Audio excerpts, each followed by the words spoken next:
Welcome back, ladies and gentlemen. This is the Bearable Bull here. And I got this aggressively average content for you today. In a day where Bitcoin nearly touched $38,000. We have a lot to celebrate in the crypto industry as sentiment has returned. Bullishness is back. Bitcoin is showing strength. And we in the XRP community have the DC FinTech Week conference where Garlinghouse spoke.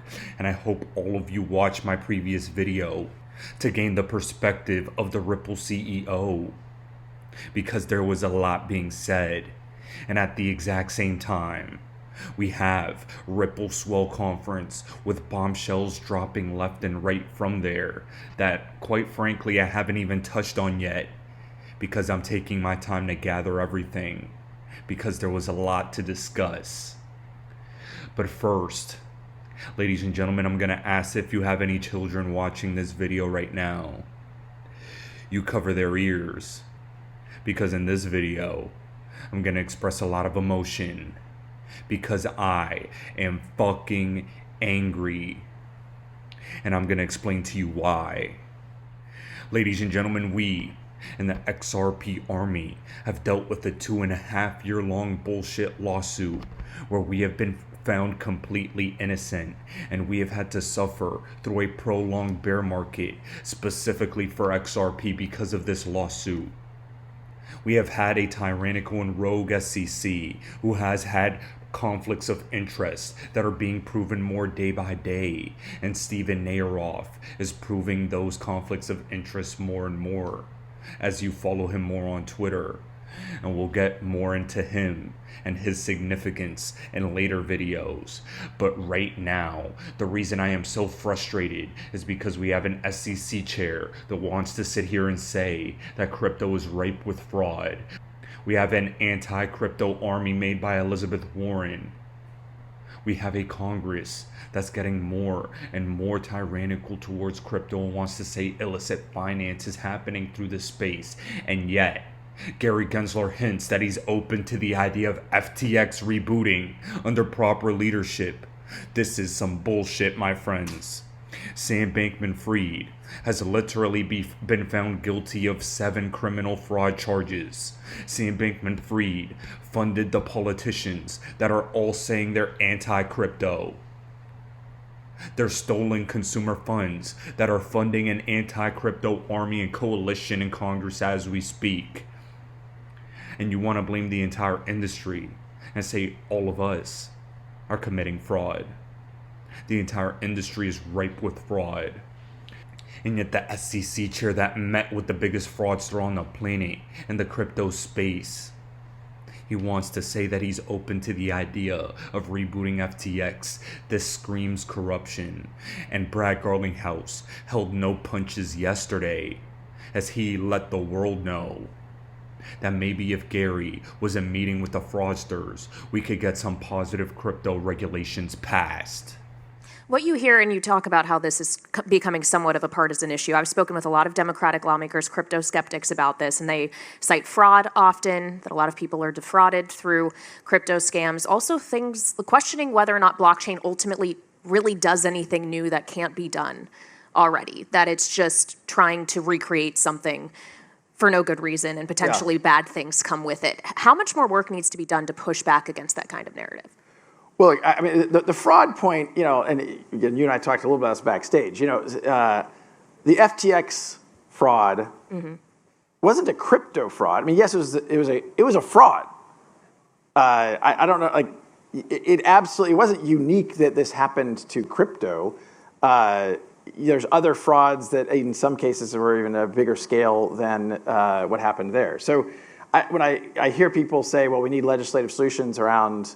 To prevent FTX. It's like, well, maybe if Gary Gensler and the SEC weren't so focused on going after Ripple and meeting openly with Sam Bankman-Fried, maybe we could have actually avoided some of that, right? I don't know. I mean, Gensler won't comment on his meetings he had with SBF, so I don't really know what that's all about. But it strikes me those aren't the laws we need to clarify. Fraud laws are there, and there's many jurisdictions. You have Chair Benham from the CFTC. There's fraud. I mean, there's lots of ways you can address that. And obviously, Sam Bankman-Fried, I think, is probably going to go to jail. I know the sentencing hasn't happened. Yeah. But guilty on all 7 counts. Correct. So I don't think that's the core of the problem. I think, but to the other part of your problem, like the people who say there's not enough real utility, I mean, look, I kind of agree with that. There's a lot of excitement, and there should be. But that also was true in the earliest days of the internet. There's a birth, just an explosion of entrepreneurial activity that did result in the dot-com bust. But then you still have emerged from that Google and Amazon and Meta. There's no doubt in my mind these technologies, because they actually can be used to rewire how transactions happen. There's immense friction in how cross-border payments happen, where Ripple's focused.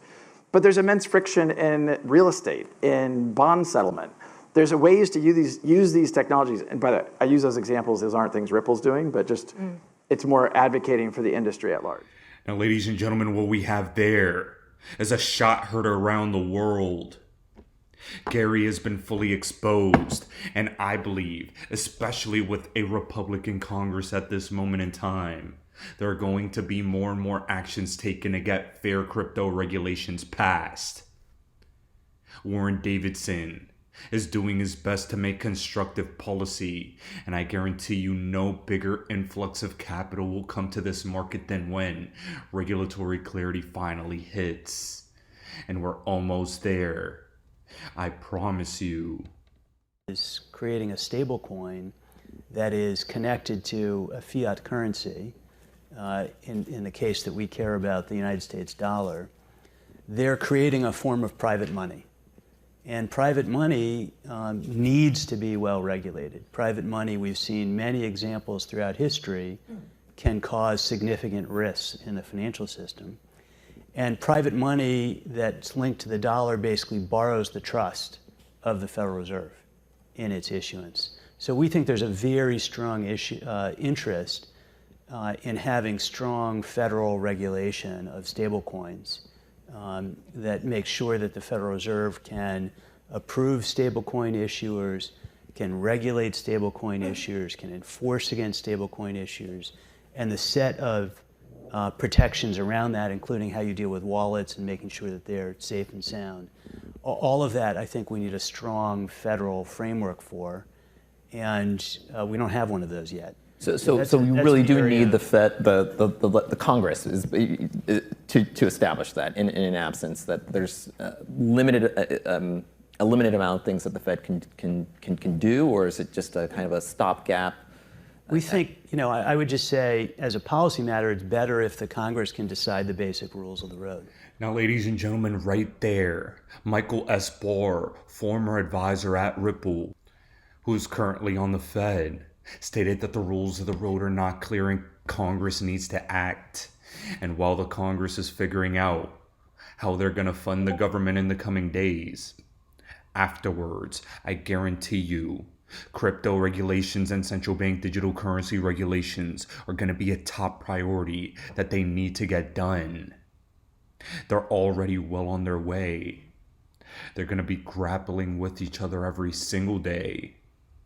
But it is on their priority list, and this space will receive the much needed regulations that we've all been begging for. Now, ladies and gentlemen, in addition, Brian Brooks is telling all of you as well that we need these regs. As stated, crypto securities currently are barred from trading anywhere because the SEC and FINRA won't allow them to. And that's the last mile problem here. Once we're allowed mortgage tokens to be fungible the same way other financial assets are, fungible to be bought and sold on an exchange, the floodgates will open. And I'm telling you guys, you want to be in before that moment. You want to be in now, when the market does not realize what is going to happen next, because once it happens, it'll all happen at once, and you'll have missed the boat. Basis. They're either funded by the agencies, which is a majority of all housing credit in the United States, or they're funded privately through a series of securitization transactions that are mostly underwritten by one of a handful of big banks. Blockchain makes it possible to crowdsource funding almost globally. I'm actually on the board of a crypto company called Regs, And what it does is it allows people to identify an aspirational rate of return, and it matches borrowers and lenders in different asset classes that achieve that rate of return much more efficiently and much more globally from a much more diverse set of investors. So those things are all good. But what's the problem? Where this breaks down, it's not on the underwriting side. You know, AI can be very, very good at that. It's not on the recordation side, because smart contract protocols can already do that inside of the crypto universe, so that exists and will scale. Where it really is on the fundraising side. And that is because nobody wants to invest in an asset that they can't readily sell. And the reason that it's hard for people to want to invest in a token versus a mortgage-backed security is because of issues around US securities regulation, which make it very hard to either buy and sell tokens or to list tokens on a securities exchange. And you have two kinds of problems here. One is a problem about what is a security. So if I'm buying a fractional interest in a house or a fractional interest in a mortgage pool, is that a security that's subject to regulation? But even more fundamentally, if we decide that it is a security that is subject to regulation, at the moment, the SEC and FINRA won't allow that security, if it is a security, to register with FINRA and trade on an exchange. That's the real puzzling thing about crypto securities, is unlike normal securities where there's a well-known registration process, crypto securities are currently barred from trading anywhere because FINRA won't allow it. That's the last mile problem here. Once we allow mortgage tokens to be fungible, the same way that all other financial assets are fungible, to be bought and sold on an exchange, you know, floodgates will open. But that hasn't happened yet for whatever reason, and I know you have some regulators speaking on these issues later today. You should ask them. Oh, Gary. The crypto industry is tired of your shit, Gary. You're being called out on all fronts, Gary. A change in leadership is coming, Gary. And there's gonna be a day where this face goes down in infamy. And we will get our way. The United States and our capital markets have suffered on the hands of this man. Everything he touches turns into calamity. You can ask the CFTC and why they have no jurisdiction or power in regulating the crypto space right now. And it's all because of the role he played just a decade ago when he was the head of the CFTC. Now the SEC is going to lose their power because of Gary again. But this time around, it'll be for the benefit of the entire market. We're gaining more and more bullish momentum and credibility every single day. And I promise you we'll come out on top. Now guys, to cap off this video, I'm letting all of you know that I've been preparing all of the news that I've been looking at from the Ripple Swell conference and from the DC FinTech Week conference. Compiling it together, and we're going to be breaking down all the important nuggets that will inform all of you in your investment thesis moving forward with XRP and the market as a whole. I think you're all going to appreciate everything that's been breaking, and I'm really excited to break everything down for all of you. Ladies and gentlemen, this is the Bearable Bull here. Thanks for tuning in. As always, I appreciate every single one of you. Now I'll be back tomorrow with another video.